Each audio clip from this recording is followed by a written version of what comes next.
I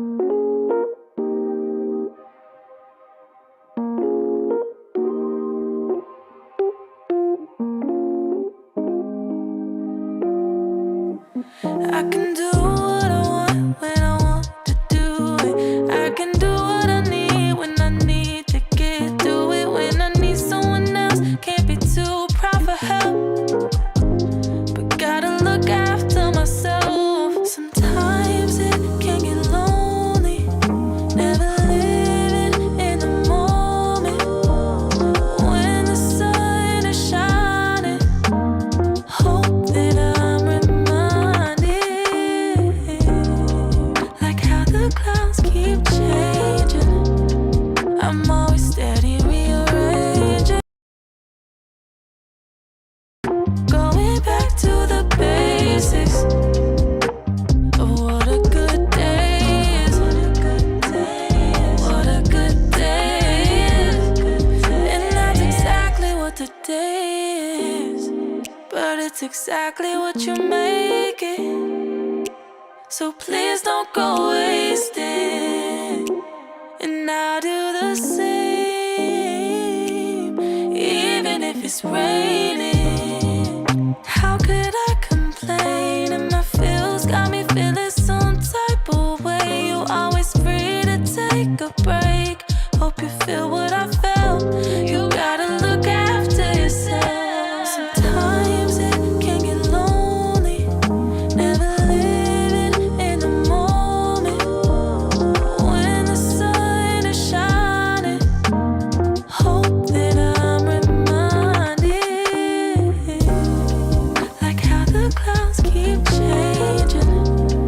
I'm always steady rearranging, going back to the basics of what a good day is. Of what a good day is. What a good day is.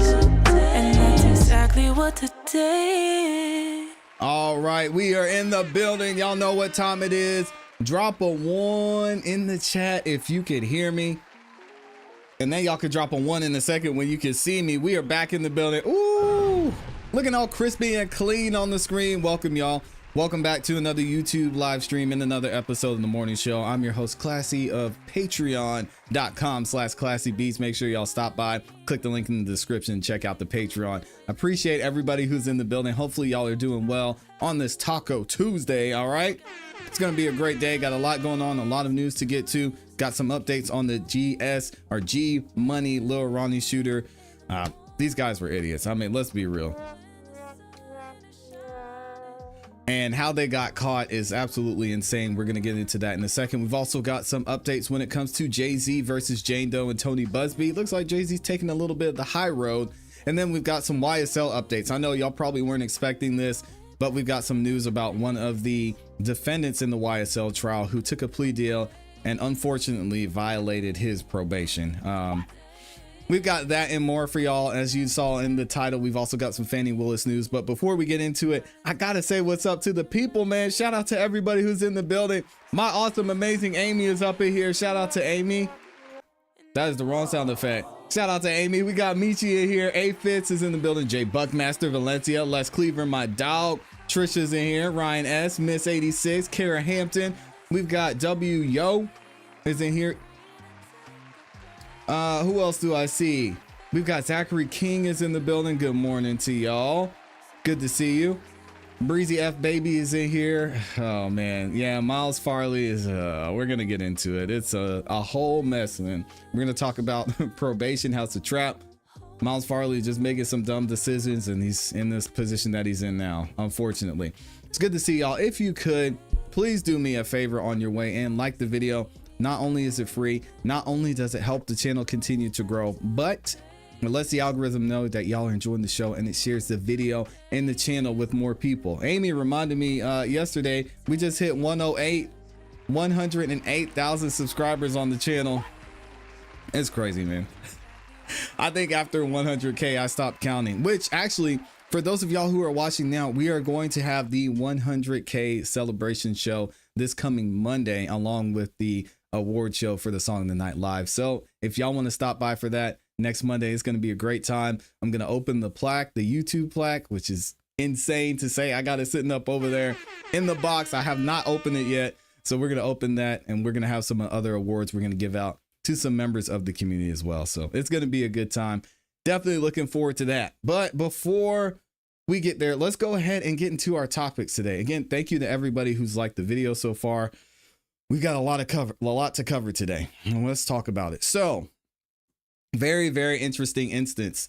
We've got some updates here when it comes to Jay-Z versus Jane Doe versus Tony Busby. We know there's been a lot of back and forth between Tony Busby, Jane Doe. Jane Doe is alleging that Jay-Z was threatening her and that he sent people after her. Tony Busby alleged that as well in the Instagram post.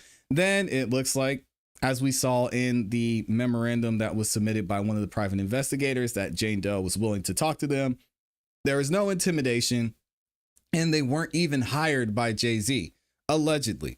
So now Jay-Z is seeming like he's taking the high road and he's not going to expose Jane Doe. Now, a lot of people who are on Jay-Z's side are saying that Jay-Z, you should expose her.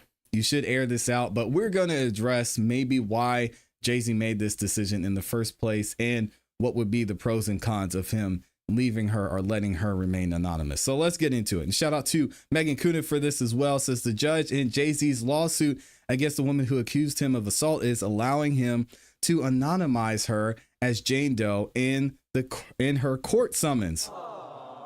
Jay-Z's request to anonymize her in the lawsuit will be addressed later. Now, shout out to Jay-Z. Again, he's taking the high road here.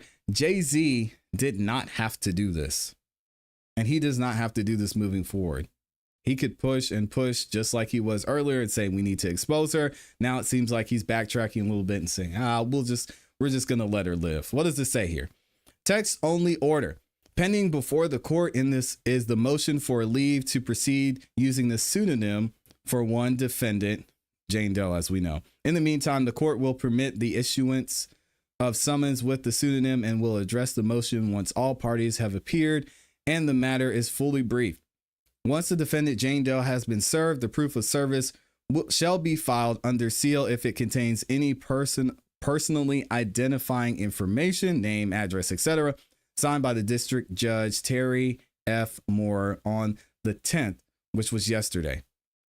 And then the summons issued to Jane Doe, we have that here. All right. Also, we have a couple of other updates here as well. So this is a lawsuit against Tony Busby. Jay-Z is asking the judge to let him sue the woman under Jane Doe, the pseudonym, because he's concerned that by using Doe's real name, Doe would be subject to potentially harmful to her media scrutiny.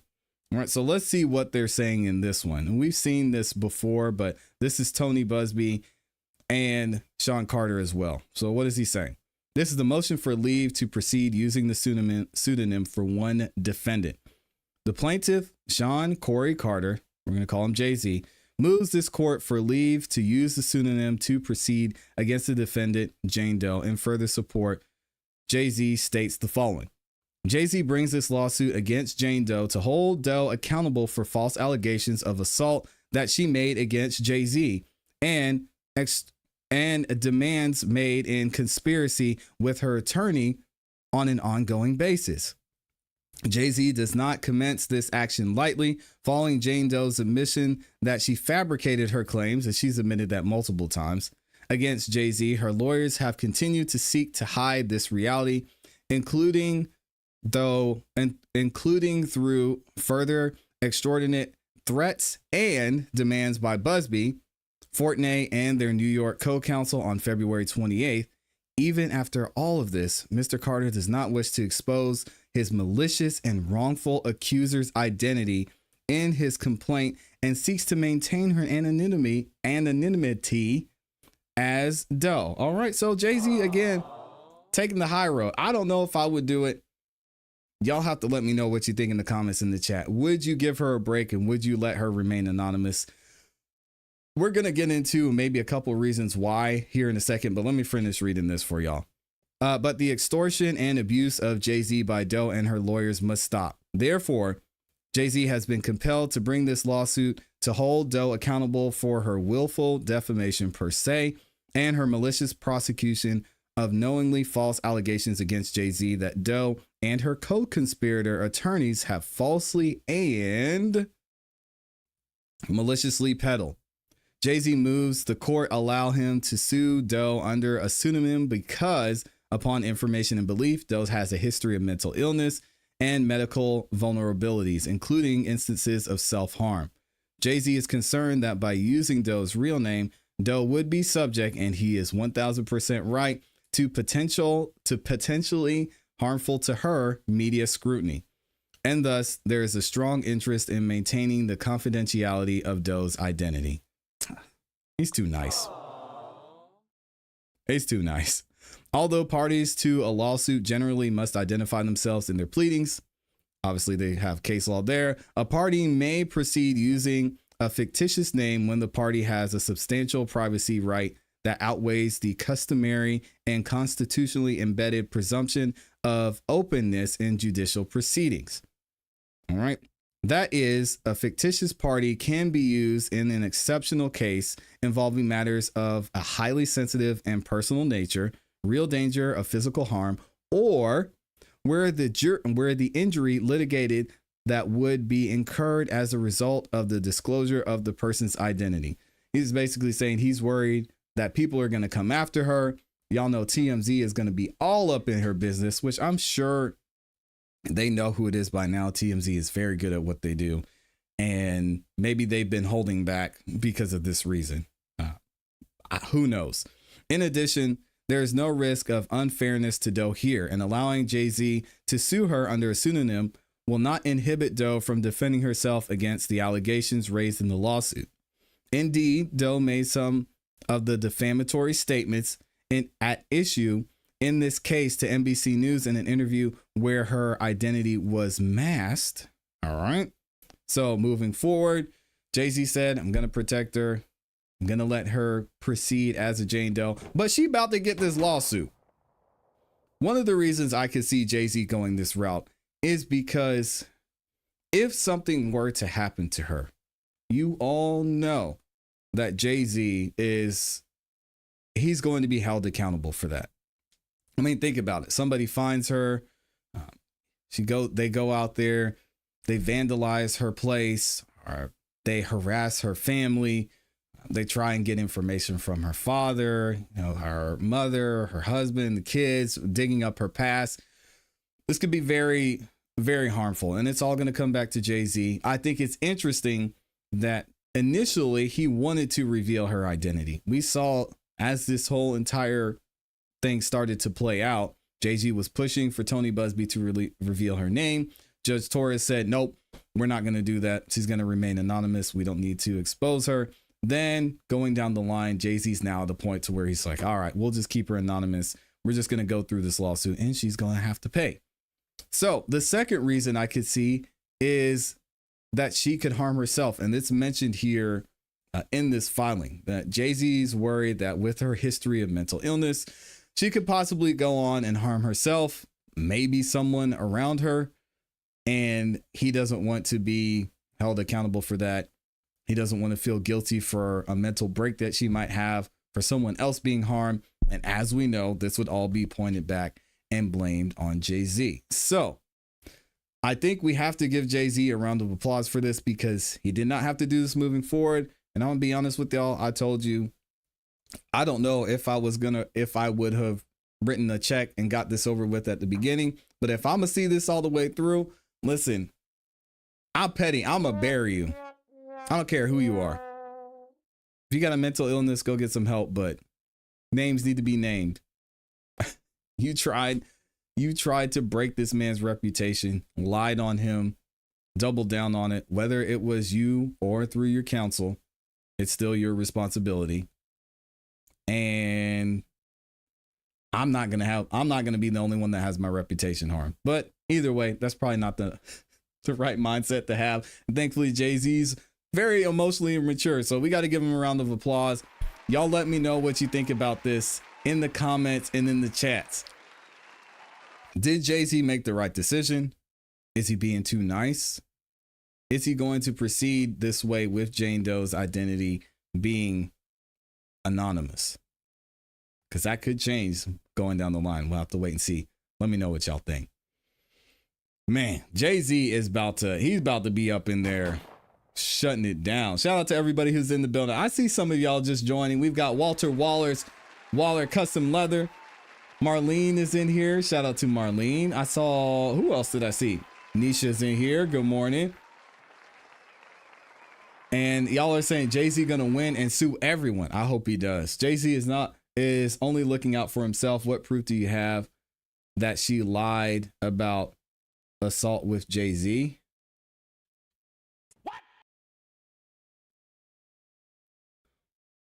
What proof do you have that she lied about the assault with Jay-Z? Marlene, I've got 11 videos where we go through documents and show where she was not telling the truth. Not to mention in an NBC interview in 4K, although it was a silhouette, she admitted to maybe misremembering some things.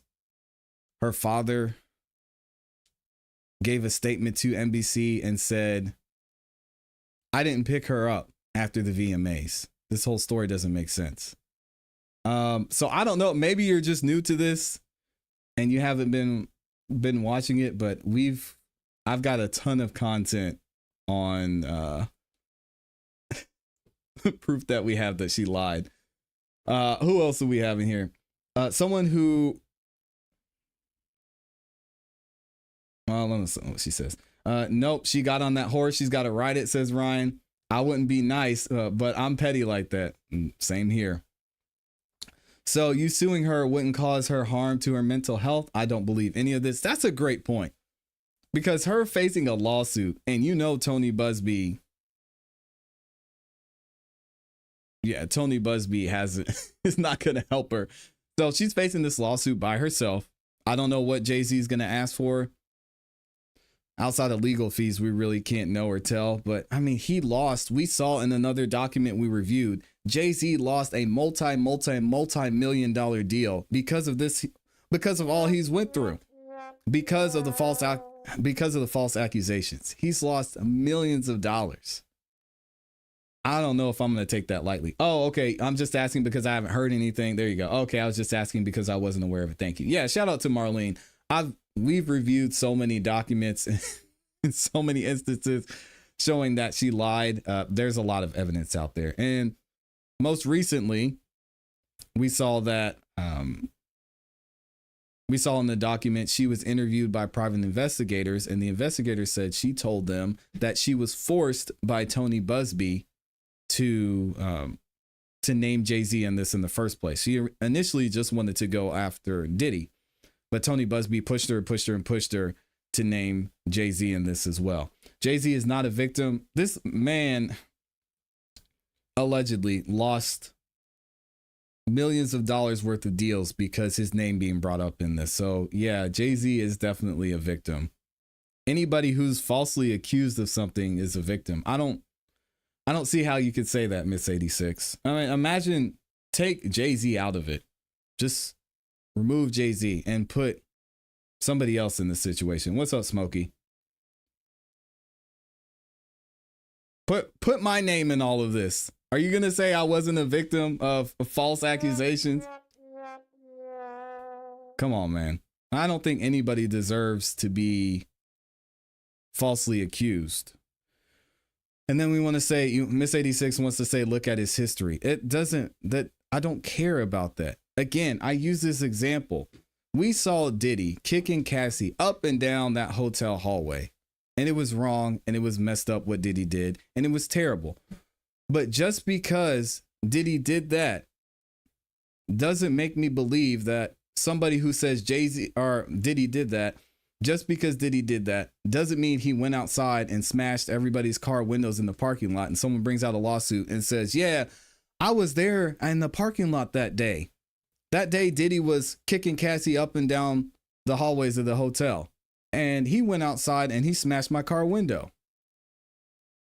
That would be a false accusation. And Diddy would be a victim of a false accusation. Like, I don't understand why we can't separate the two. Just because someone's accused and guilty of doing one thing doesn't mean they're should be accused and guilty of everything. And Jay-Z didn't deserve to be falsely accused in this lawsuit. I don't care what anybody says. Now, is it a consequence because of the company he kept? Absolutely. If he hadn't been around Diddy, he wouldn't have been brought up. His name wouldn't have been brought up, and we all would have been like, man, if my name were in here, y'all would have said, Classy was not around Diddy at this time. So it doesn't even make sense.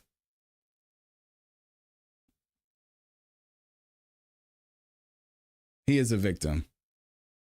I don't care about anything else that happened. We're talking about this specifically. Y'all can talk about, oh, well, Jay-Z did this, Jay-Z did that.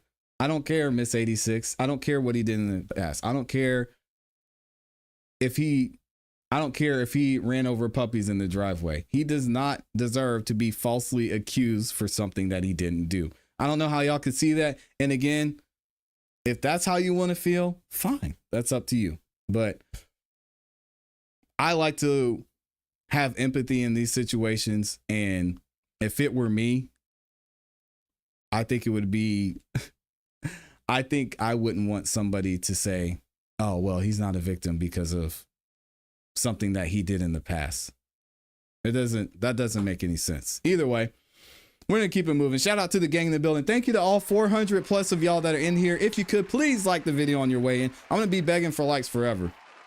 Until the likes are at 100% consistently. Y'all please like the video. It takes 2 seconds. It's free. And it really does help the show continue to grow. All right, it's time for another Fani Willis roast session. Y'all ready? I don't know. I might have to get out of Fulton County, y'all. I love being here in Fulton County. I love the city I'm in. I love all the things that are going on here. It's a great place to live. But I don't know. Fani, I'm sure she's seen some of this video. She might be watching that. She might be watching right now. And she's probably getting tired of me talking about her. But it is what it is. Okay. Yeah, we get it. You think Jay-Z just should burn for everything. It's fine. Why hasn't she dropped the case? You're exactly right. Nobody deserves to be falsely accused of something that never happened. Marlene, I agree. This is why they take their time before trials to question potential jurors, because of people who think like that. So they can be stricken, kicked out of the courtroom. Yeah, absolutely. It's sad. Imagine being judged by a jury of your peers and somebody, because you're a rapper, they're like, oh, he makes that hip hop music, guilty. Look at his history. He was in jail. He was locked up. He stole some cars when he was younger. He grew up on Martin Luther King Boulevard. His uncle, we know what his uncle's been doing. Yeah, he's definitely guilty. Thank God for jury selection.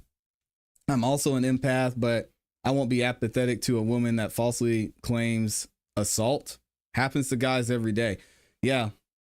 I mean, look at how many guys' lives have been ruined because of false accusations. Scary. Guilty by association is not proof, and SA claims versus business practice is not the same. Moving on, says Valencia. Yeah, we're going to move on. It's just, I think the reason I harp on this conversation so much is what Zahir said. It's scary to see that people think this way, because imagine you're this is a false accusation, guys. It's false. It did not happen. The claim was dismissed with prejudice. It did not happen. Imagine this is me. This is me. Put me in this situation. And we've got the prosecutors. They're thinking like Miss 86, right? And they're going to put me in front of a jury, and they're going to say, oh, look at all this stuff he did in his past. Look at this thing he said over here. In one YouTube video, he was defending Jay-Z at that point. And the jury with Miss 86 is on the room. Yeah, that's interesting. Guilty.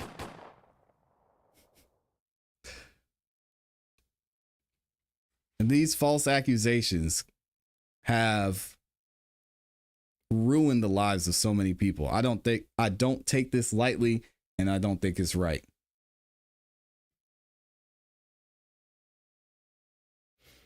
Always ready for the Fani smoke. Absolutely. I don't know that the way you treat others is the same way you will be treated.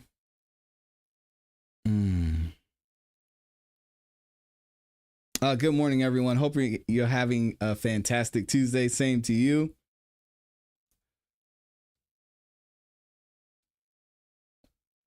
Just like that lady who was a reserve jurist on the Young Thug case. Yep. Dennis Byron interviewed her. She said she already had her mind made up that he was guilty. Fortunately for him, he took the plea deal. Yeah. Yeah, it's sad, man. But hey, like I said earlier, Jay-Z does have to be accountable for the company he kept and avoid keeping this type of company. You won't have to worry about it. Let's get into a Fani Willis roast session. It's my favorite segments of the day. So Fani Willis is back under the microscope again. She's got some more issues going on. We're going to get into this video from Judicial Watch and thank them for posting this because it looks like they found some more documents that Fani Willis said didn't exist. I'm going to let Tom Fitton talk about it. It's crazy out here. They went from having 0 records to 212 pages of records about their collusion with the Pelosi January 6th operation to get Trump. It's crazy. Just before this report to you, I was on a Zoom participating virtually in a state court hearing in Fulton County, Georgia, on the Fani Willis documents scandal that Judicial Watch uncovered.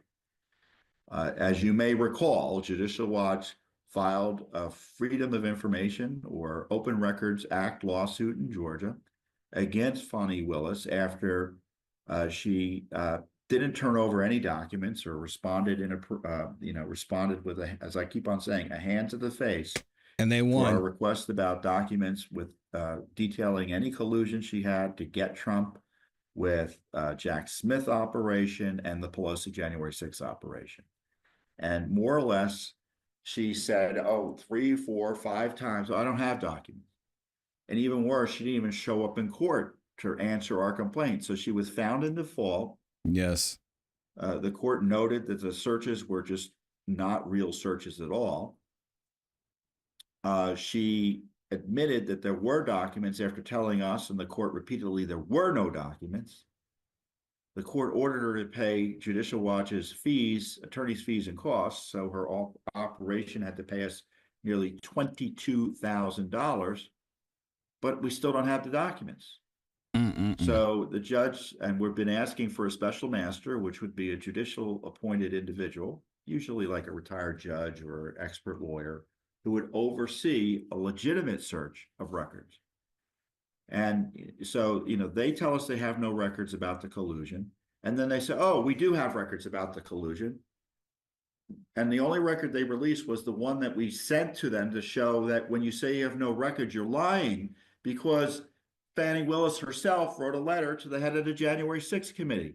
Now, this is why last week we saw Judicial Watch's representation. Their attorney was in court going against the DA's office in front of Judge McBurney saying, hey, we need to get a special master into this investigation because Fani Willis has shown over and over and over again that her office does not know how to handle these types of investigations. They conveniently miss documents or, we didn't look into that specific part of things. Maybe we need to go through it again. And then they find 212 pages worth of documents.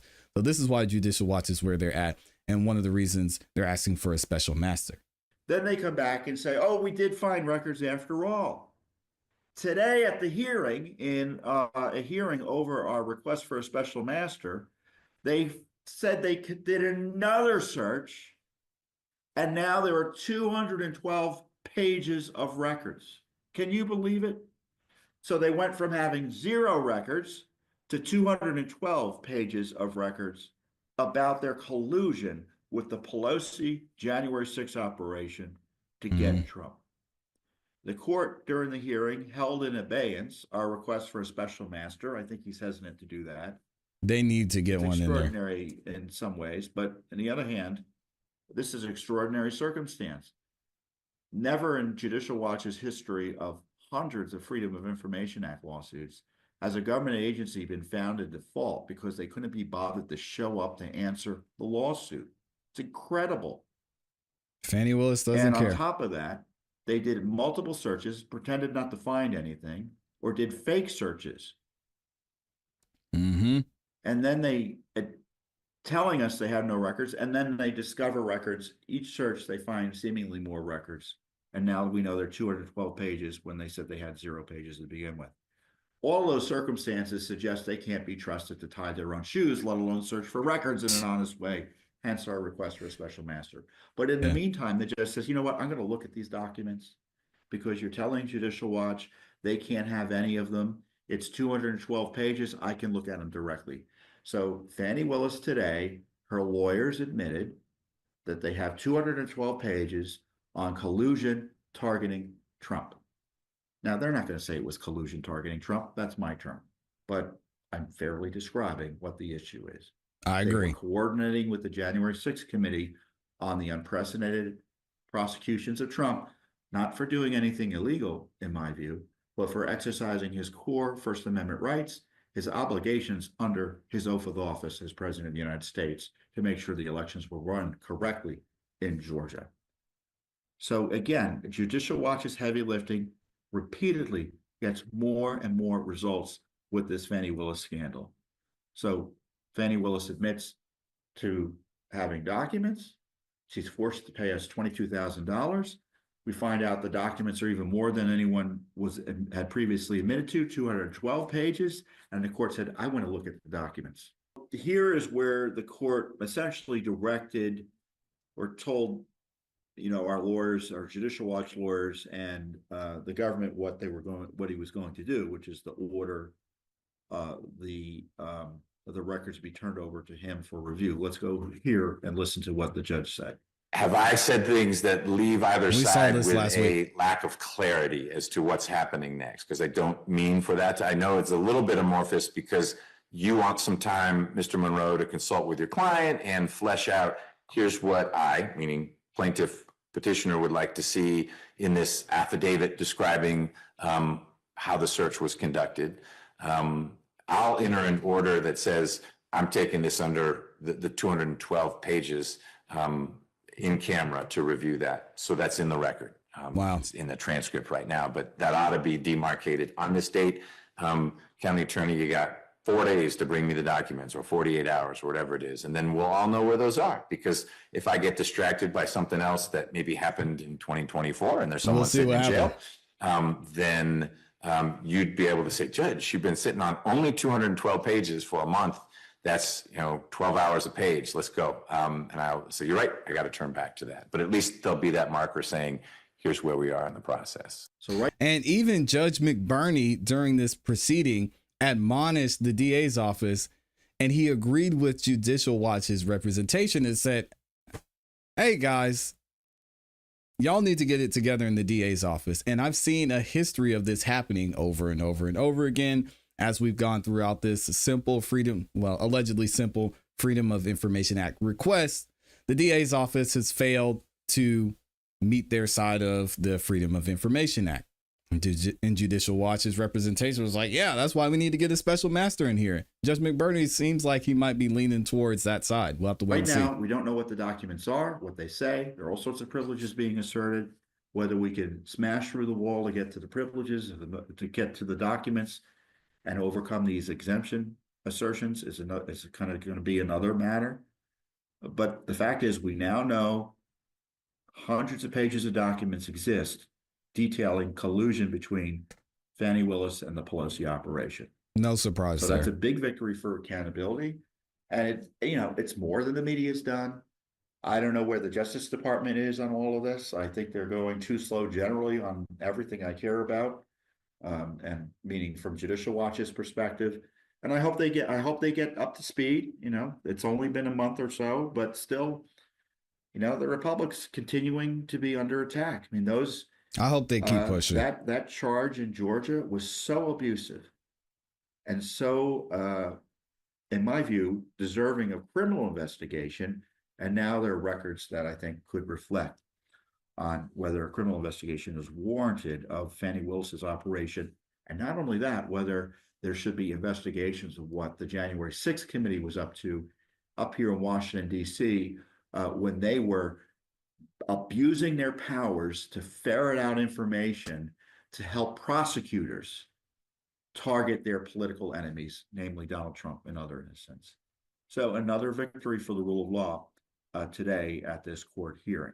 This is amazing. In the Fani Willis matter.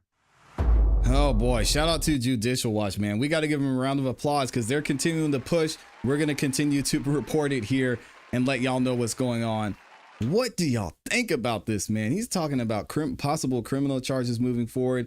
I've said this and been saying this since everything went down with Fani Willis being held accountable for how she handled everything with her and Nathan Wade during this entire Trump trial. Now she's thrown off of the case, and I've been saying I think she's going to be the one to take the fall in all this. It won't be Nancy Pelosi. I don't even know if it'll be Jack Smith at this point. He's probably just going to be like, oh yeah, we were talking about it, whatever. But if there's criminal charges at stake, I feel like Fani Willis is going to be the one that's going to catch everything that's rolling downhill from all of this. So what do y'all think? Let me know how you're feeling about this in the comments and in the chat. Fani Willis looking like she might be in trouble again. We're not done. We are not done with Fani Willis, though. We've got some more updates from Judicial Watch. We're going to get into here in a second, but I want to see what y'all are talking about in the comments. Yeah, Jason, shout out to Jason. He won the door prize last night on the show. I think somebody got me, Jason. I wish I could show you this. This person said for Jason Hodges on YouTube, and I thought it was you. I should have verified before I sent the cast because they definitely got me. It's unfortunate. Fani should take the blame for this. I mean, was she sent on a mission though? That's the problem. Y'all know I mentioned this before. She went with the mayor of Atlanta to the White House to meet with Kamala Harris before this all happened and all went down. And I think this is where Judicial Watch is trying to follow the breadcrumbs and create this whole entire, well, I don't want to say narrative, but theory of what happened leading up to the charges against Trump. And she wasn't the only one. She was not the only one who was involved here. So we'll see who takes the fall for it.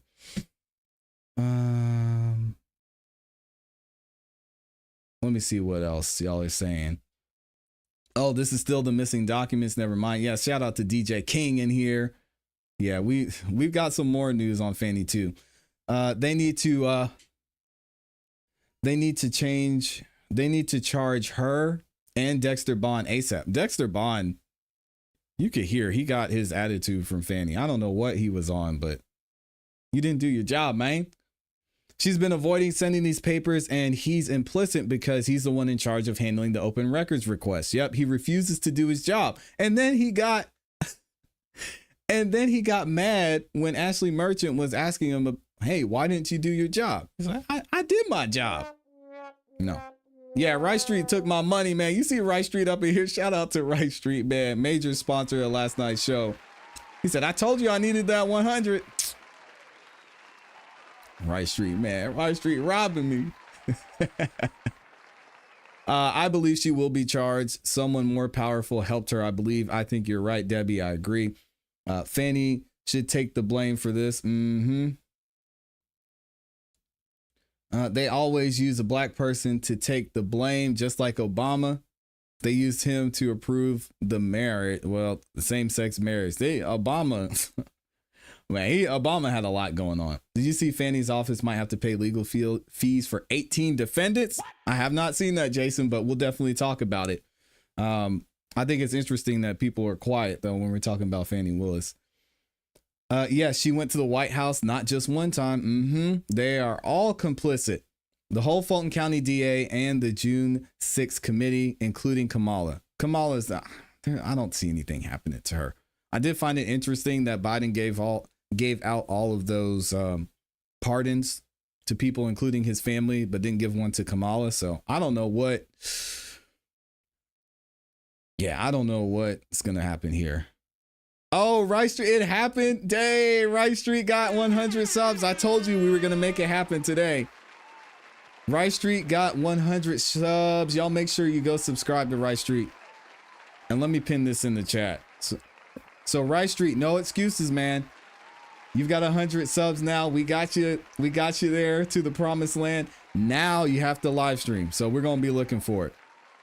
Congratulations to Rice Street, man. Rice Street was at 4 subscribers last night. And as of now, he is at 114 subs. So if y'all haven't yet, make sure you go subscribe to Rice Street. He's going to be live streaming soon. And it's definitely going to be a good time. So shout out to Rice Street. The documents they find on her is going to roll out the indictment for everybody. Man.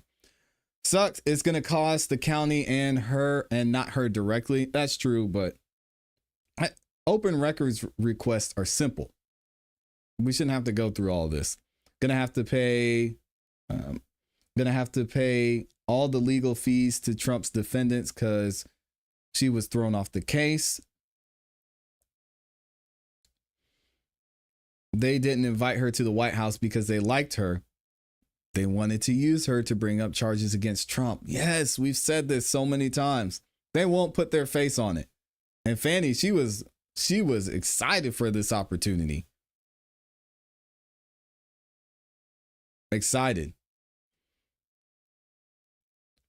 What else y'all saying? She went to the White House. Yep, exactly. All right, so we've got more. Did I update this? We've got another court order. So Fani Willis can't catch a break. And again, shout out to Judicial Watch for covering this as well.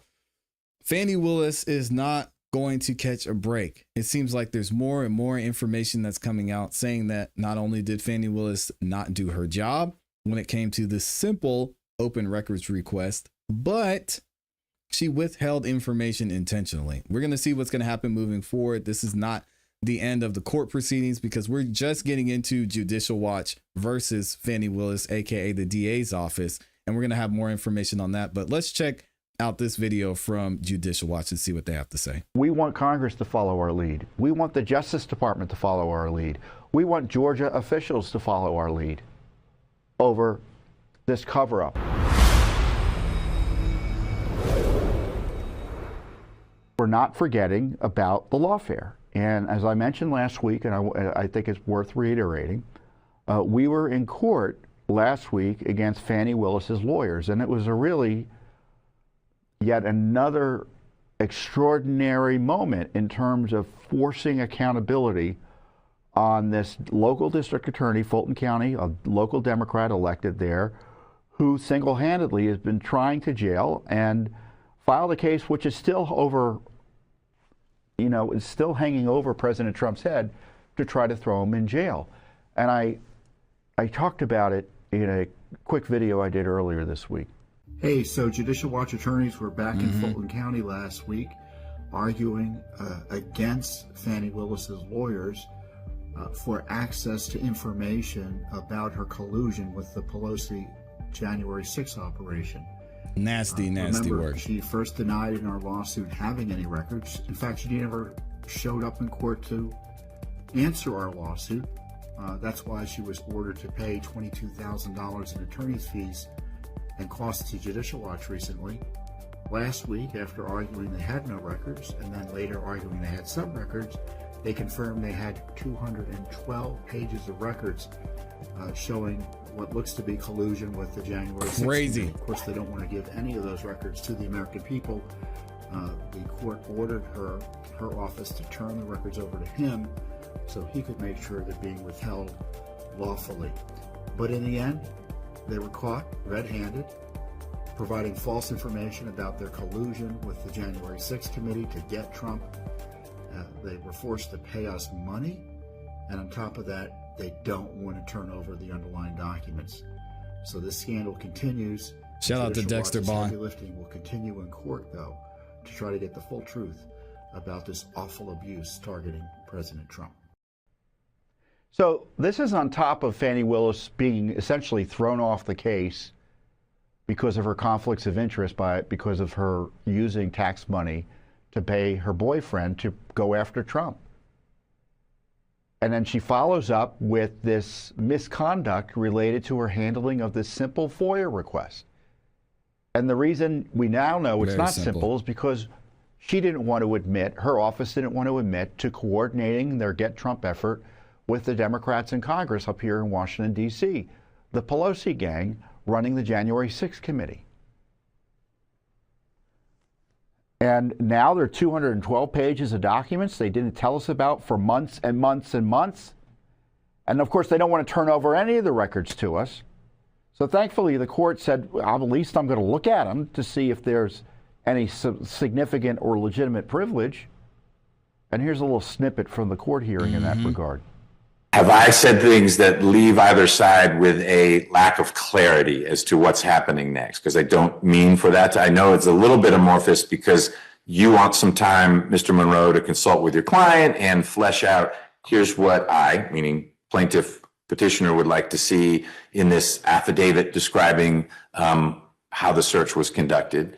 I'll enter an order that says I'm taking this under the 212 pages in camera to review that. So that's in the record. It's in the transcript right now, but that ought to be demarcated. On this date, county attorney, you got 4 days to bring me the documents, or 48 hours, or whatever it is. And then we'll all know where those are. Because if I get distracted by something else that maybe happened in 2024 and there's someone sitting in jail, then you'd be able to say, Judge, you've been sitting on only 212 pages for a month. That's, 12 hours a page. Let's go. And I'll say, you're right. I got to turn back to that. But at least there'll be that marker saying, here's where we are in the process. Yeah. And Judge McBurney at one point was like, hey, how many pages are we looking at? Because I want to make sure it's not thousands of pages, because I'm not going to be able to review these by myself. He said 212 pages. We'll make it happen. Well, I'm glad I saw that again. I didn't realize he had ordered her to turn them over within 4 days. So right now, that court has the records that we want, right? So we're going to have to still litigate over whether we get the records, whether the search was appropriate. This is now the fifth search they conducted in order to get records. And this is why we've asked for a special master, which would be a court-appointed individual who would oversee and be in part responsible for making sure the search is appropriate, among other issues. And we still don't have a clue as to how they searched or where they searched and why they keep on finding records every time they do a new search.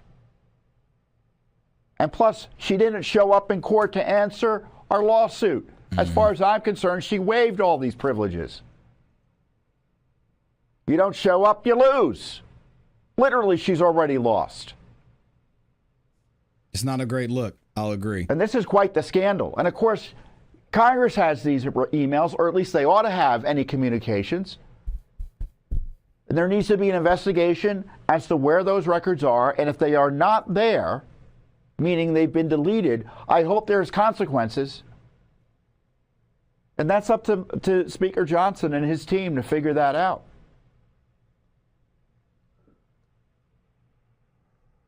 I mean, right now, we are doing more than any other entity, and more successfully at this point, to hold Fani Willis accountable to the rule of law. Your Judicial Watch. So our team of lawyers, Mr. Monroe, our local lawyer, Russ Nobile, our team Paul, and everyone else up here in Washington, D.C. that runs our legal department. I'm honored to be represented as president of Judicial Watch, the corporate plaintiff in this regard. Got a great team. And we want Congress to follow our lead. We want the Justice Department to follow our lead. We want Georgia officials to follow our lead. They will. Over this cover-up in Fulton County. I mean, Judicial Watch is happy to do the heavy lifting. It's what we're here for, right? But isn't it outrageous that we're the ones doing it? That we're the ones figuring out that they were hiding collusion records? Congress has been asking for these records. They've gotten nowhere. They've literally gotten nowhere. So more needs to be done, and your Judicial Watch will continue to hold not only Fani Willis, but the other co-conspirators in their plot, the Democratic left-wing plot to destroy our republic by trying to jail Trump and worse. There it is, man. Shout out to Tom. I'm going to get Tom on the show. Y'all want to hear from Tom? Let me know in the comments in the chat. I'm going to reach out to him and see if he wants to come up here and talk about it, because they've got a great inside look into what's going on right here in Fulton County. I think we can have some great conversation, get some insight to what they're thinking and some next steps. So let me know what y'all think about that. We'll make it happen moving forward. Is Fani Willis about to be thrown under the bus? Ooh, it's not looking great for her. Let me know what y'all think in the comments and in the chat. Y'all say, yeah, you want to get Tom on the channel? I'll reach out and we'll get him up here. Cause I wanna find out what we can do to support Judicial Watch other than talking about it here. Because it's nice to see someone who has the resources and the drive to be able to continue to pursue this. And I want to make sure that they don't let up, because we see all of it happening.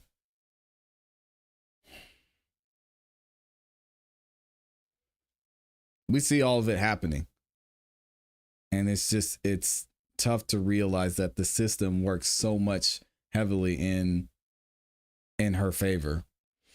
Fani isn't being thrown under the bus. Okay, so y'all don't think Fani's going to be thrown under the bus? Yes, and when Fani is under the bus, I'm going to sing "The Wheels on the Bus Go Round and Round." Yes, Classy, whatever we can do, let's go. Okay, so y'all want to get Tom on here? Yes, Tom. All right. Of course, they used her as a puppet. Not looking good for Fani. Yeah, it's a very interesting story, and he knows a lot about it. Yeah, I'll reach out to him. We'll get him on here.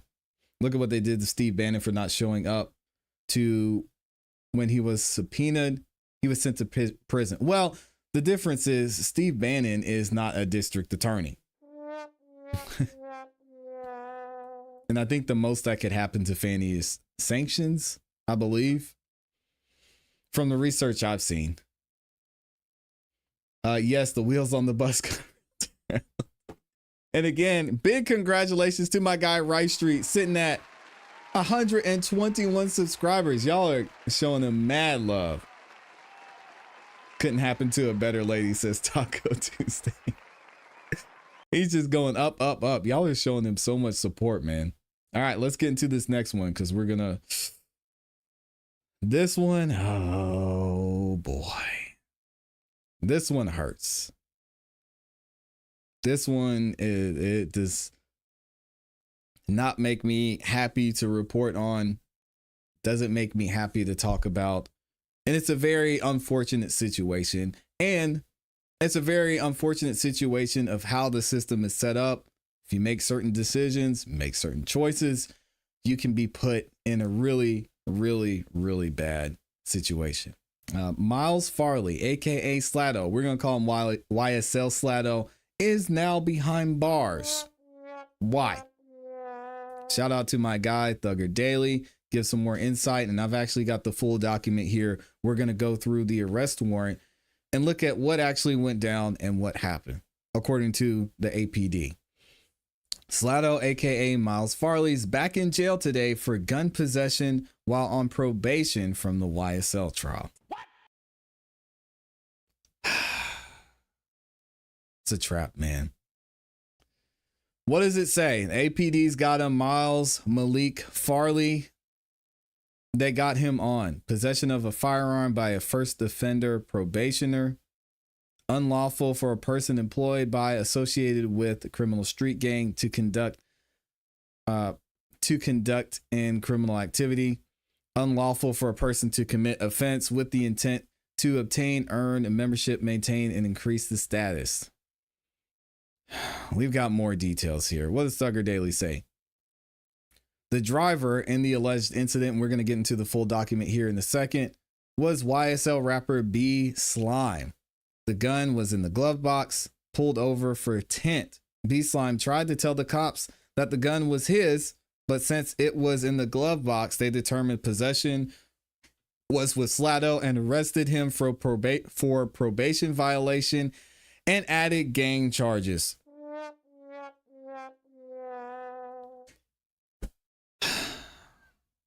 We talked about this. We talked about this at length when all these plea deals were being handed out. I said, so what happens if someone's in a car and they're on probation and they're not allowed to have possession of a gun, and the Uber driver has a gun in the glove compartment? If you're on probation and that happens, you get pulled over in the back of the car, can you get locked up for that? B Slime said the gun was his. He said, whoa, y'all chill. That's my gun. He was just here. The police said, we don't care. He's in possession of it. It was in the area. He had access to it legally. It's a probation violation. It's just sad, man. It's just sad to see this happen. We talked about probation being a trap. I don't know what happened and what the truth is behind this situation. Was it really Slato's gun? Was it not? We're going to get into the full arrest warrant, and then you guys can decide what actually happened and what went down. But before we do that, I want to go back and rewind a little bit.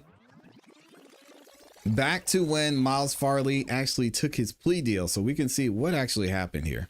This is indictment number 22 SC 183572, State of Georgia versus Mr. Miles Farley. It's a shame. I hate it. You solemnly swear and affirm that testimony about to give the matters pending before this court will be the truth, the whole truth, and nothing but the truth, sir? Yes, sir. Okay, put your hand up. Could you please state your true, correct, and legal name for the record? I'll let you sign before I ask you more questions. And Mr. Gotti, maybe reposition the mic while he's doing that. Yes, Judge.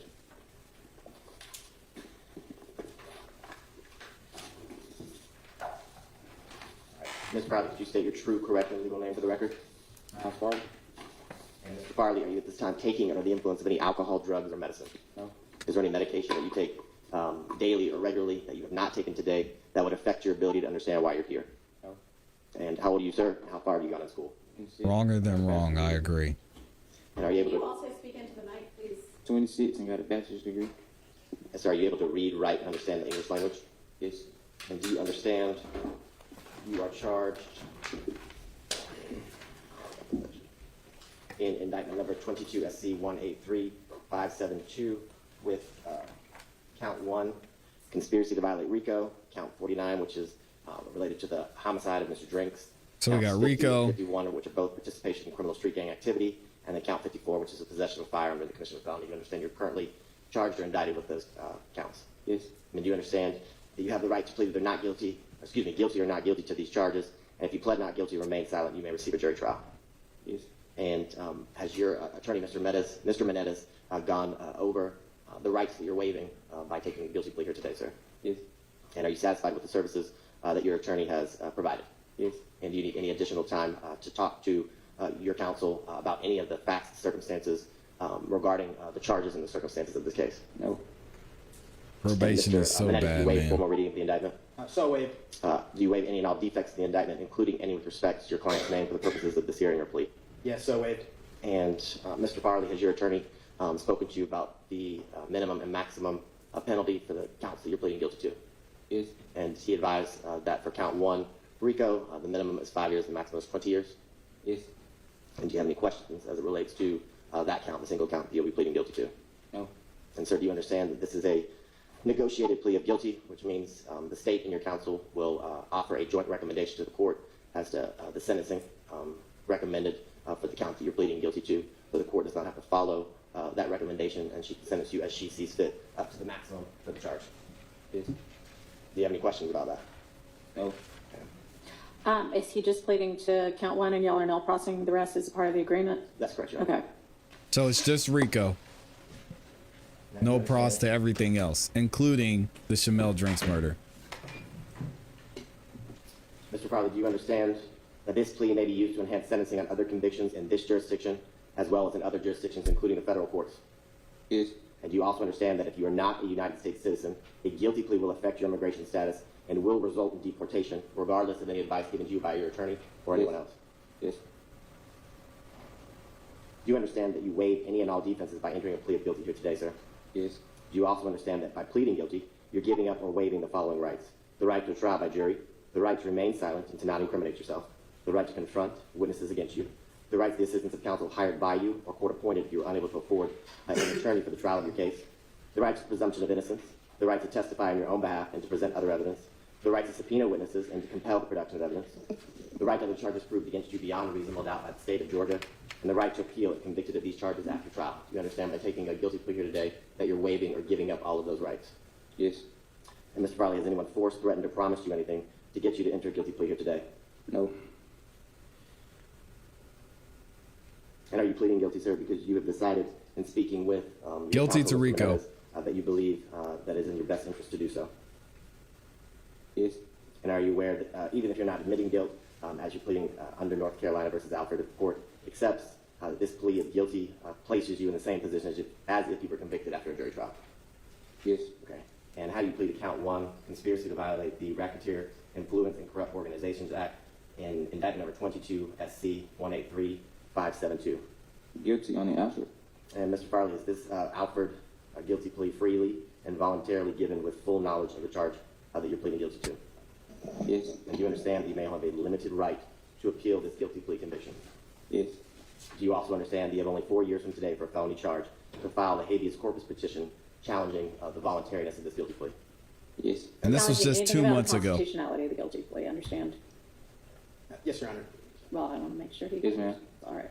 Do you also understand, sir, that you have 30 days from today to file a direct appeal from this guilty plea, and until the end of this term of court to file a motion seeking to withdraw this guilty plea, which doesn't mean that the court necessarily would grant it or not. It's just that's the time constraints that you have to file under those areas of the law. Yes. Okay. Do you have any questions about that? No. Okay. All right, and your attorney, Mr. Menendez, will represent you until 30 days from now or the last day of this term of court, whichever is later, and he would be the one to file any of those things on your behalf unless he is allowed to withdraw before that time. Understand? Yes, ma'am. And just for the record's clear, I just provided to Ms. Percival the indictment, which was signed by all parties as it relates to All right. the defendant's guilty plea to count one. Oh, that first offender is gone. Rico, Your Honor, had this case proceeded to trial, the state would have shown beyond a reasonable doubt that between January 24th of 2013 and May 8th of 2022, this defendant, Mr. Farley, in conjunction with his fellow co-defendants, co-conspirators, known YSL associates, did unlawfully conspire to conduct and participate directly and indirectly in the enterprise YSL. In doing so, they did it through a pattern of racketeering activity, conducting and participating in YSL with the same common objectives, which were to preserve, protect, and enhance the reputation of the enterprise, that being YSL, doing so by protecting the power and territory of... Yeah, we get it, Adam. All right, let's get forward to Judge Whitaker's ruling. In tendering a guilty plea under Alford, Mr. Farley, you are admitting that while you do not believe you have committed the crime of conspiracy to violate the RICO Act, you are acknowledging that there is sufficient evidence that the state could present to a jury from which a jury could conclude that you are guilty of that crime. You understand that, right? Yes. All right. All right. I find there to be a factual basis for this plea. I will accept it under Alford, and I'll permit it under the First Offender Act. There's the first offender. I find the plea to be freely, knowingly, voluntarily, intelligently entered with an understanding of the consequences. And in accord with the negotiated recommendation, I am going to sentence you to 5 years probation. And as we discussed before, 5 years. How you perform during the next 5 years of this probation is going to determine whether you finish that, a person who can say that they do not have any felony conviction, or whether you might be spending some time potentially incarcerated. So it's entirely up to you how you comport yourself and how you choose to behave going forward, what ultimately will happen at or before the end of that 5 years. Do you understand that? Yes, ma'am. All right. Judge Whitaker is going to cook him. Are there any special conditions to this probation? Have y'all negotiated any? 5 years. That's all he had to do. Now, I believe he is out on bond, according to Judge Whitaker, or according to Thugger Daily, excuse me. So he was released on bond. It looks like he's got bond for, what is that, 15, so 20, 25,000. Good God. The problem with this is he's going to be facing the time he would have served on the RICO charge. We're going to get it. Let's get into this arrest warrant, or this affidavit here, and see what actually went down. All right, y'all, get ready for this one. Here's the story of what actually happened to Miles Farley, what actually went down. Judge Whitaker is going to cook this dude. Personally named Jay Storno, who on oath says that it is to the best of his/her knowledge and belief that Miles Malik Farley, hereinafter called the accused, on the 6th at 5 p.m., between 5 and 6 p.m., and here's where it took place, in Fulton County, aforesaid did commit the offense of unlawful for person employed by/associated with the criminal street gang to conduct/participate in criminal activity, felony count 1. The accused, Miles Farley, unlawfully was employed or associated with the criminal street gang, YSL, a local subset of the criminal street gang, SEG's Money Murder, to conduct or participate in criminal gang activity through the commission of a crime enumerated in paragraph, and they say that here, specifically a criminal offense in the state of Georgia that violates violence, possession of a weapon or use of a weapon. The activity involved the criminal offense of possession of a firearm by a first offender probationer, during which Miles Farley was unlawfully in possession of a Glock 17 9mm firearm. Why, Miles?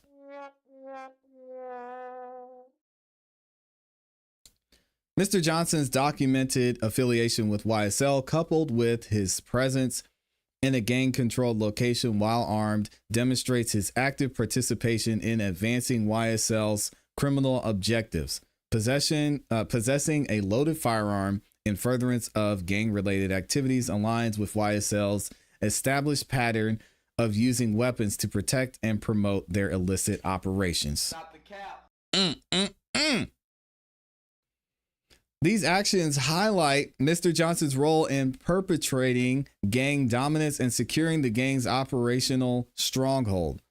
Said, and this makes this affidavit a warrant may issue for his/her arrest. Probable cause. Here's the summary of the investigation. On March 6, 5 days ago, at approximately 5:10 p.m., Officer Diaz Taylor and members of the Atlanta Proactive Enforcement and Interdiction Unit, or they call it Apex, were conducting proactive enforcement along the Cleveland Avenue corridor in South Atlanta. Oh, not Cleveland Avenue. Oh my God. This location is well known to law enforcement for a high rate of violent crime and narcotics distribution, particularly criminal street gang activity, primarily controlled by members of Young Slime Life YSL gang. I don't even like saying that. While patrolling the area, Officer Diaz Taylor conducted a traffic stop at 2865 Old Hapville Road Southwest on a black Ford Mustang bearing Georgia tag. Y'all can see it there, for a violation of regarding illegal window tint. A lot of guys get pulled over for that. Lil Baby actually got pulled over for that at one point. Upon approaching the passenger side of the vehicle, Officer Diaz Taylor observed that neither occupant was wearing a seat.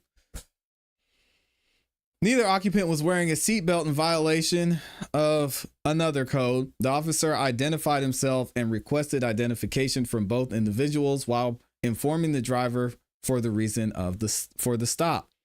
The driver was identified as Jabarius D. Greer, aka B Slime, and the passenger as Miles M. Farley. During the interaction, Officer D.S. Taylor observed what appeared to be marijuana flakes scattered on the center console and floorboard of the vehicle. Based on training, knowledge, and experience, this raised suspicion of possible narcotics possession. When asked if there were any firearms or illegal substances inside the vehicle, both individuals denied possessing any contraband.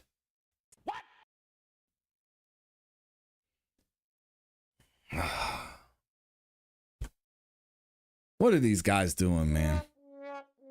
I get this is all you know, but golly, come on.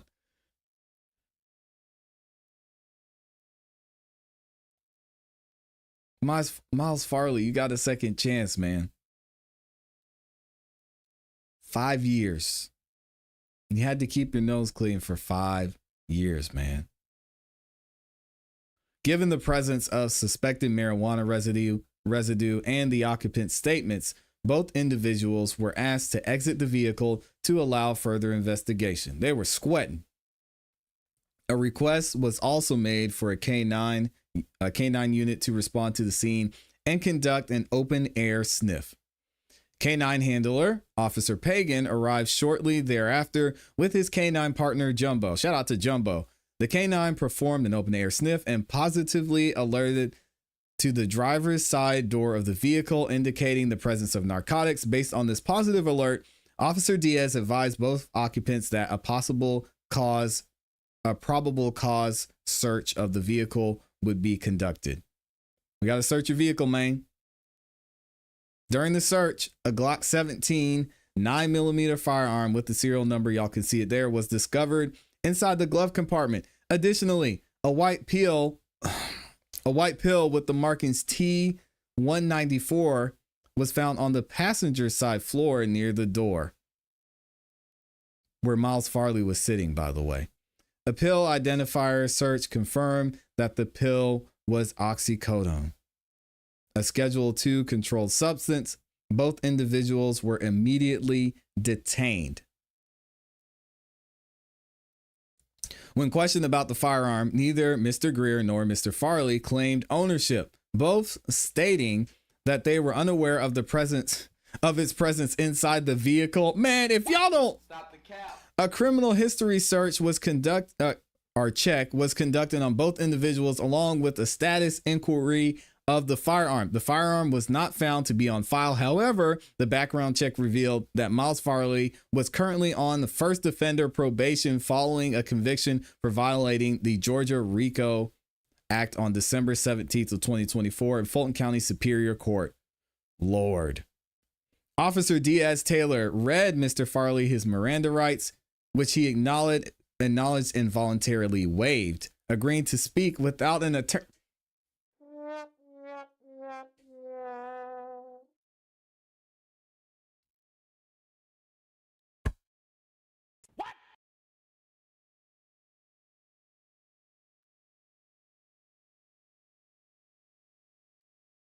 Oh, hell no.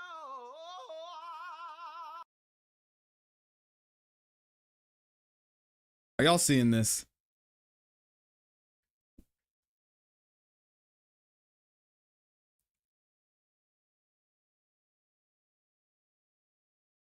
I don't know what to say.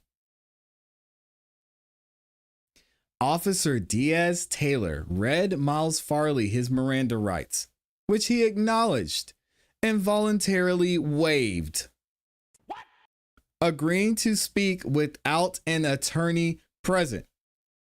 You have the right to remain silent. You have the right to remain silent. Anything you say can and it will be used against you in the court of law. You have the right to speak to your attorney. If you don't have an attorney, one can be appointed to you.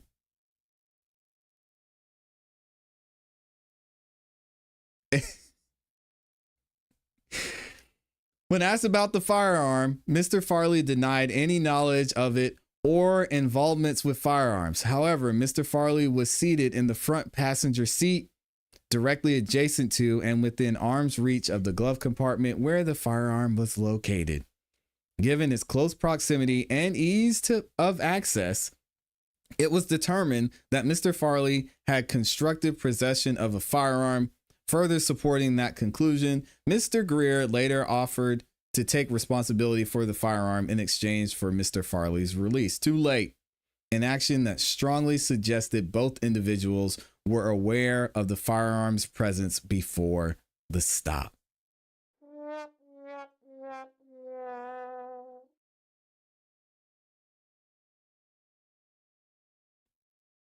Based on the totality of the circumstances, including the location of the firearm, Mr. Farley's criminal history, and the exchange between the two occupants, Mr. Farley was placed into custody and charged with possession of a firearm by a first offender probationer, and he's about to spend a lot of time with his dumb ass in jail. Mr. Farley would later be transported and booked into Fulton County Jail. The recovered firearm was booked into police property as evidence. Gang investigation. The individuals and their roles within the gang. Myself and members of the Atlanta Police Department Gangs and Special Investigations Unit have extensive knowledge of both Mr. Farley and Mr. Greer, who are confirmed and documented members of Young Slime Life Criminal Street Gang. Both individuals have actively promoted their gang affiliation through social media, regularly displaying firearms, flashing gang hand signs, and associating with otherwise. I can't do this. Beyond more affiliation, their online presence strongly suggests, I think Viverito probably wrote this part, suggests active participants in YSL's criminal operations. Both Farley and Greer have posted images and videos showcasing their large sums of cash while in possession of firearms. Additionally, Farley and Greer have been repeatedly observed in photos with other documented YSL members, reinforcing their deep ties within the organization. Their content often glorifies acts of violence, celebrates retaliation against rivals, and memorializes deceased YSL members. Practices commonly used to instill fear and maintain control. Their continued public display of weapons is not merely for self-protection, but a deliberate statement of the gang's power. Let me find out that Miles freaking Farley was posting with guns on Instagram while he's on probation. I would swear. We know all this. This was Viverito wrote this, obviously. Criminal street gang activity. Miles Farley's actions on March 6, 2025 were a direct violation of Georgia's gang statute, as they demonstrated his active participation in criminal street gang activity and furthered the interests of YSL, the gang. Under Georgia law, individuals violate the gang statute when they engage in criminal conduct to benefit, promote, maintain their status with a criminal organization. Farley, a documented YSL member with a history of violent and gang-related offenses, was found in possession of a firearm while on the first offender probation for violating the Georgia RICO Act, a conviction that stemmed from his involvement in YSL's widespread criminal enterprise.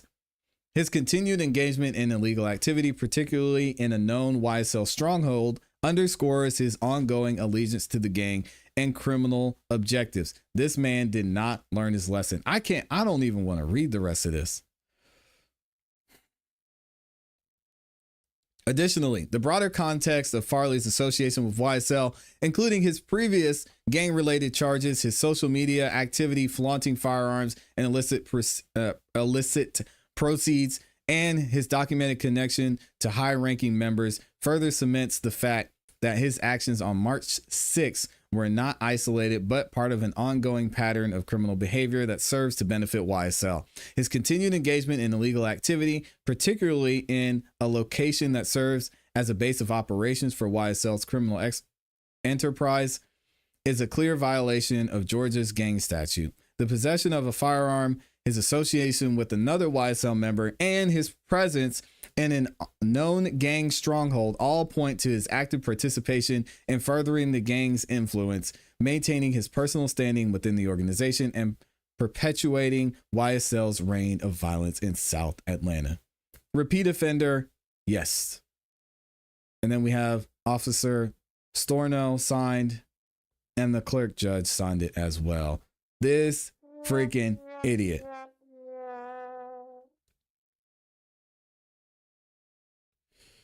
Let me know what y'all think about this in the comments in the chat. I'm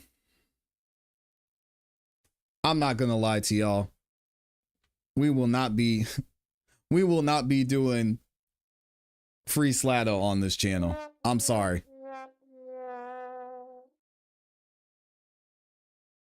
Why you would put yourself in this situation is beyond me. There was a pill on the floor. They were smoking weed. They knew the gun was in the car. And then they're on Cleveland Avenue with the windows tinted.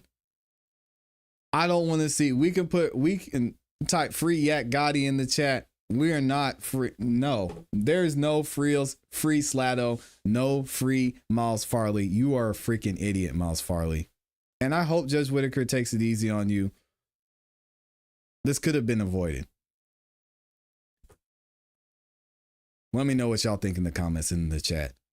Wow, what a dummy. Free Yak Gotti. What a big, fat dummy. Rice Street said, damn, Classy, you know them verbatim. Yeah, I'm really a cop. I got the Miranda rights memorized. You know, you never know. You might have a citizen arrest or something.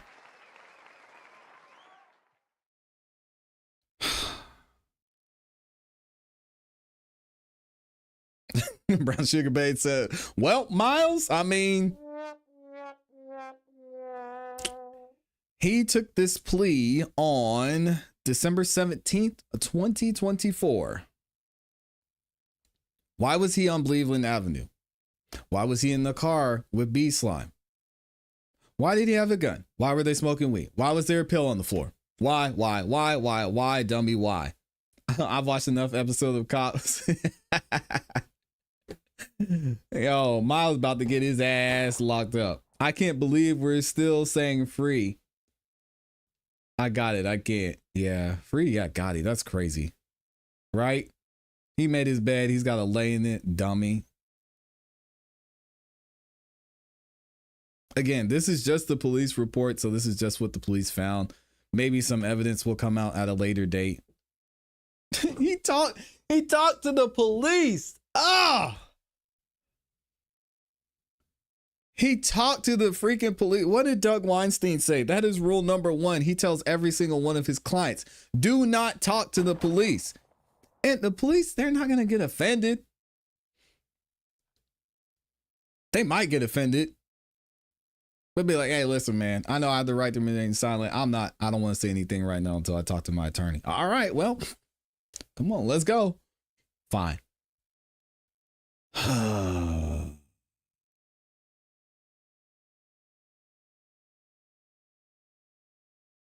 One of the most educated YSL members in here, as Hershey said, a dummy. Not even 3 months. You couldn't drag me out of the house. Debbie, I would be underneath the house. Y'all would have to pull up the floorboards, hand me some snacks, and then put it back down there for the next 5 years. I'm not going anywhere. I would be under the house. They're not going to catch me in the car. They're not going to catch me with the gun. They're not going to catch me doing drugs. Not going to catch me with pills. Not going to catch me talking to police. Not going to catch me in a car with the window tinted. Again, and I feel sorry for him, but I can't agree. It's all he knows because he has a college degree. Oh, yep. He went to college. That's why he was able to make that clothing line. I don't get it. He's just stuck in this lifestyle. He made several dumb, stupid, wrong decisions over and over and over and over and over. Book smart, not street smart. You don't got to be street smart to say, you know, My probation says that I can't be around a gun. Okay. Man, that's all right. You know, I'm on probation. I probably shouldn't be smoking in the car. That's okay. Yeah, I'm on probation. I probably shouldn't be hanging around Cleveland Avenue.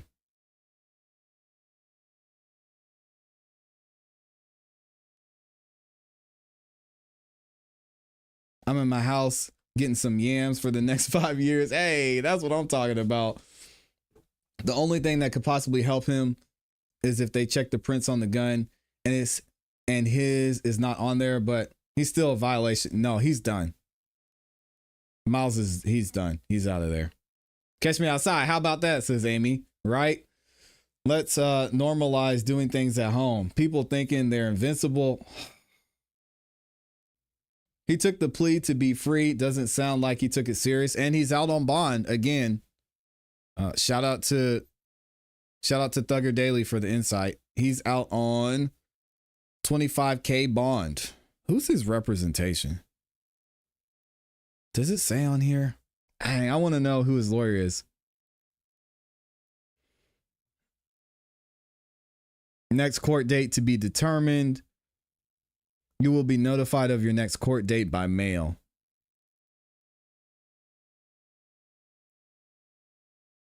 And that family raised us to only speak with an attorney. I raised my kids and never talk to the police and to wait until I come to the precinct. Thank God my kids never got in trouble. Judge Whitaker definitely getting in that ass. Yeah. Until they revoke that probation, he'll probably get picked up in a week on the violation. Does this mean we have to listen to Miss Love again? Miss Love is not going to be anywhere near this. It's going to be Judge Whitaker and Miles Farley. And it's not going to be good. Good morning, LTO. Didn't he have the lawyer that got caught with pills in the court? Yes, he did. Yes, that's his attorney, right? Let's see if I can go back and find it. Right here. He did. They were his, though. Shout out to Nicole in the background. Yeah, they're waiting for the paperwork to get signed and he out of here. Dang, man. You had a second chance, my guy. Stupid, dumb.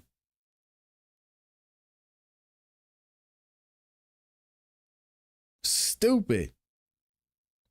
And even if you get pulled over for having the tent, fine. That's not a probation violation. But there's weed in the car, pills allegedly, and a gun. Come on, man. I want to do this last topic, but I don't know how much more stupidity I can take. This is just another one down, man. Another one down. And I don't even know if I can put this one on the system for real, y'all. I think this one's on Miles. This is on you, Miles. This one's on you, B Slime, Mr. Greer.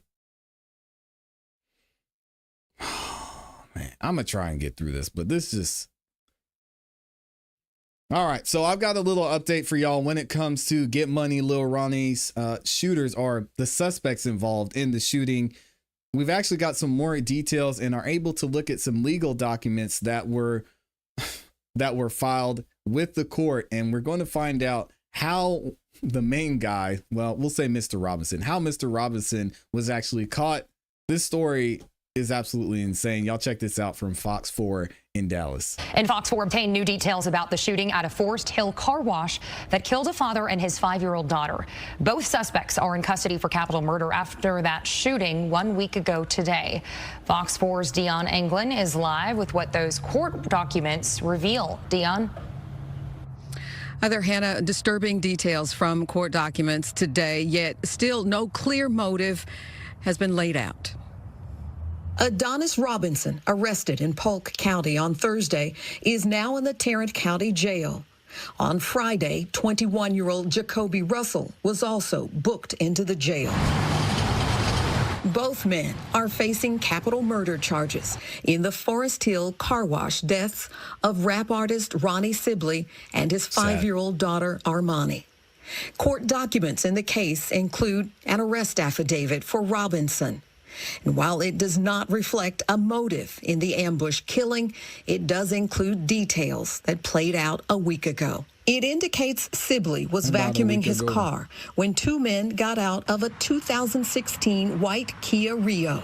It states the suspects were armed with an assault-style rifle and handguns. Investigators describe how they approached Sibley and immediately opened fire. And they continued to fire and chase Sibley as he tried to run and get away. The document reveals Sibley's 5-year-old daughter, while in the front passenger seat of his vehicle, was struck and killed by those flying bullets. Further information indicates Fort Worth police located the white Kia Rio at an apartment complex, and surveillance video obtained shows two men dressed identical to the suspects arriving a few minutes after the fatal shooting. They park the car, get out, and toss objects into a grassy field before going into an apartment. It was Robinson's girlfriend, according to the affidavit, who identified him. She was seen driving away in the vehicle. Police stopped her and brought her in for questioning, where she told investigators Robinson borrowed the car after dropping her off at work, then called her later, provided the location of the vehicle, and told her to come pick the vehicle up because something had happened. Man. Police say Robinson's Texas identification card was located inside the white Kia. Oh my God, what an idiot. So we actually heard, hold on, we got to run this back real quick because she said something about what the girlfriend said. And what happened Park the car, get out, and toss out Sibley's 5-year-old daughter while in the front passenger seat of his vehicle. So let's break this down. And killed by those flying bullets.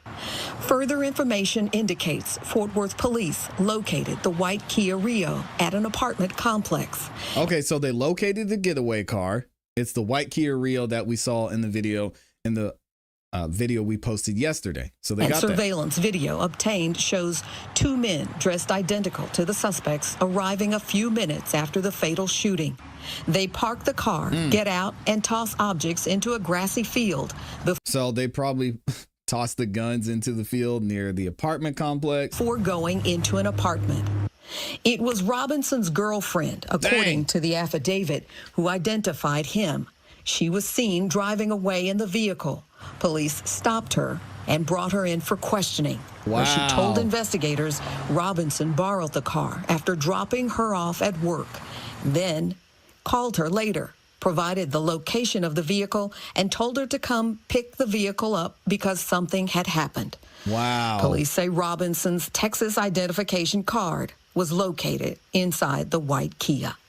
So not only did he take his girlfriend's car, but he left his ID in the car too. Now this is interesting because I don't want to get it mixed up, but it's dumb that this happened. And I mean, again, I'm glad they didn't get away, but it's crazy that he dropped her off at work, got the car, committed the crime, brought the car back. He's like, hey, go pick up the car. They ditched the guns. Well, I won't say the guns because we don't have evidence of that. They threw something into the grass, according to the surveillance that was found. And then he's like, yeah, go pick up the car because you can't be in there anymore. Now, court information shows Jacoby Russell is being held on a bond or a bond set at $1.5 million. And Robinson is being held with no bond. Dang, so the second guy gets no bond, must be because of his priors.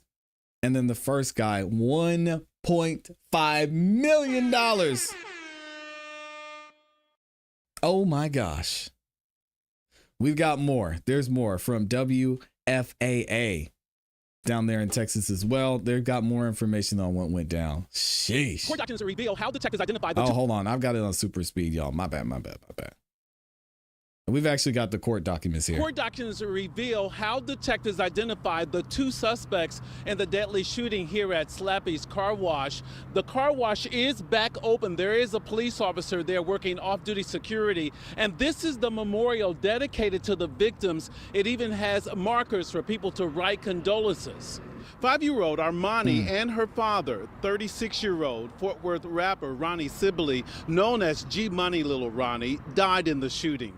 Detectives used this security video to identify the shooting suspects, 21-year-old Jacoby Russell and 24-year-old Adonis Robinson.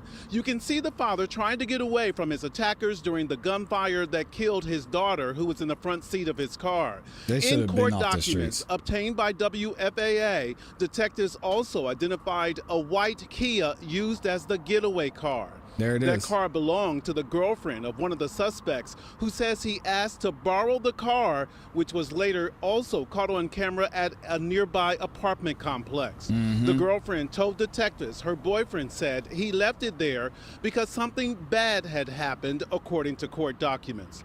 People are still bringing well wishes to the memorial, like Victoria Camacho, who has young siblings.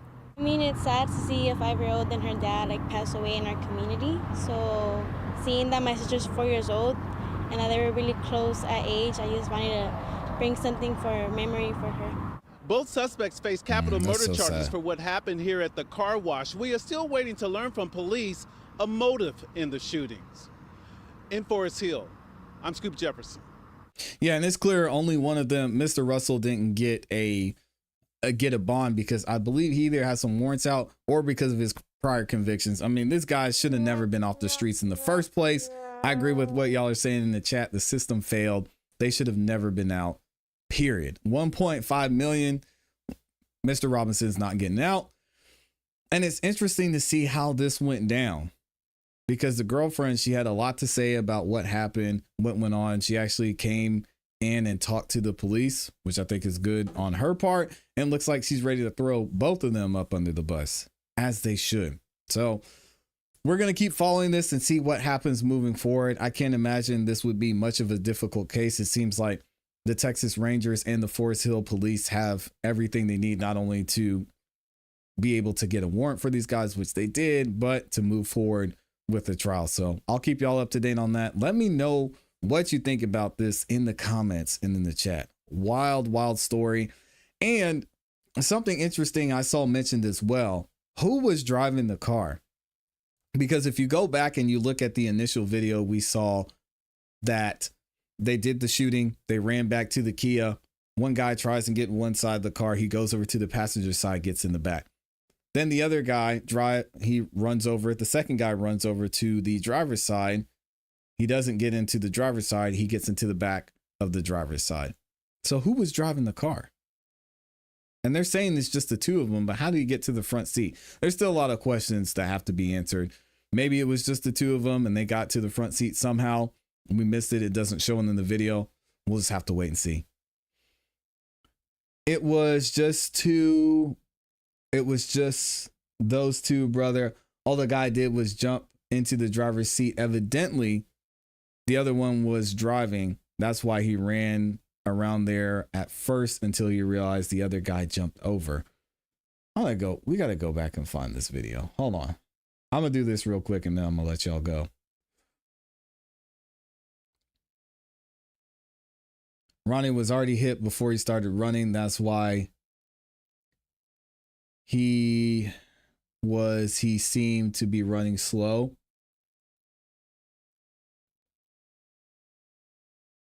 I don't know. Right Street said, yeah, what Zahir said.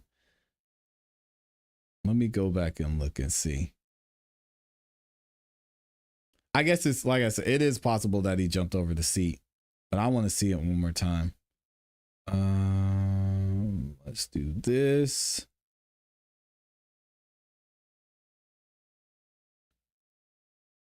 Y'all give me a second. I'm trying to go back and find that second video. Where is it?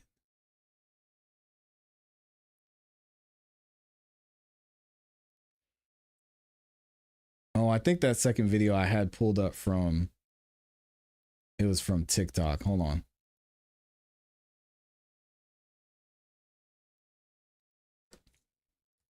We got to go back and watch this. Here it is. All things. Boom. What's up, Tat Clouds? Yes, Ryan, I am going to be covering Karen Reed. So we've got that coming up here in a couple of weeks. There you go.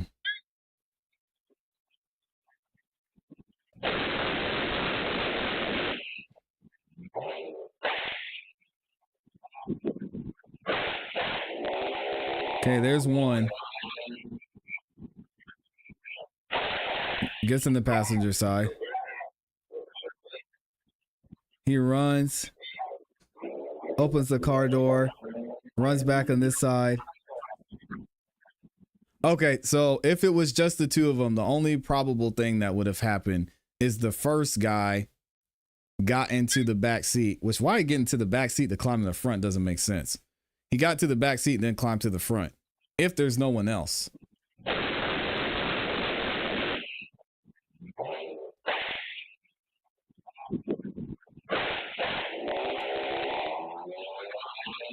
So the first guy gets in.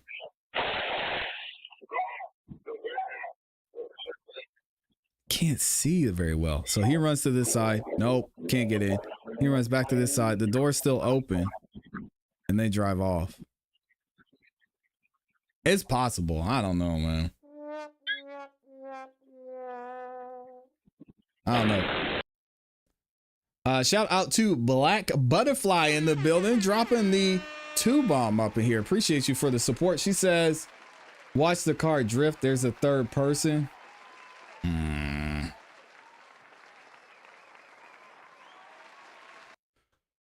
I think someone else was in the car. Thank you so much for the support, Black Butterfly. Yeah, you can't really tell from this video. After what day it's just done, you don't believe that somebody, in order to get the hell out of there, would actually jump over the seat so they could get the hell out of there. It's possible. I'm not saying it didn't happen. I'm just saying it's hard to tell from this. Can we look at this? Can we zoom in maybe? I don't know. TikTok is weird on desktop.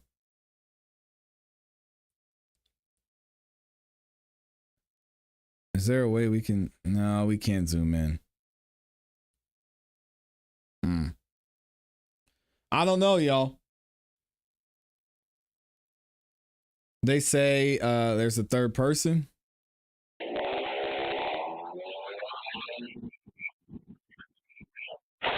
So he gets in.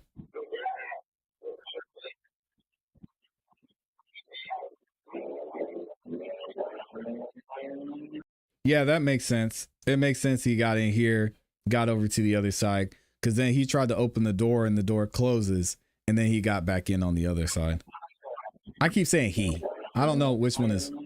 Suspect 1. So suspect 1 runs back, gets into the passenger side,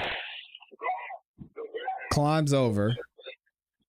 Suspect 2 goes to open the door. He's like, no, I got it. And then suspect 1 closes the door. He jumps back in and they're gone. Yeah, that's definitely possible. They say there's a third person. I think it was just the two of them. Just the two of them. All right. Anyway, that's all I got for y'all today. It's a mess. Y'all know we don't miss. We are going to be back here tomorrow morning for another episode of the morning show. Make sure if you haven't yet, subscribe, hit the notification bell so you don't miss any time we go live or drop a new video. We got some more content coming out for y'all as always. We got some great updates. We got an exciting week next week. Y'all make sure you stay locked in for this. Monday is going to be crazy. We've got our 100K celebration. And then Tuesday, I've got something very, very special for y'all. We'll be announcing it on Friday. Definitely looking forward to it. Make sure you like the video on your way out. And as always, I hope y'all have a great afternoon. You know what to do. Keep growing, keep pushing, keep it classy. We gone. Peace. Wow. Wild stuff, man.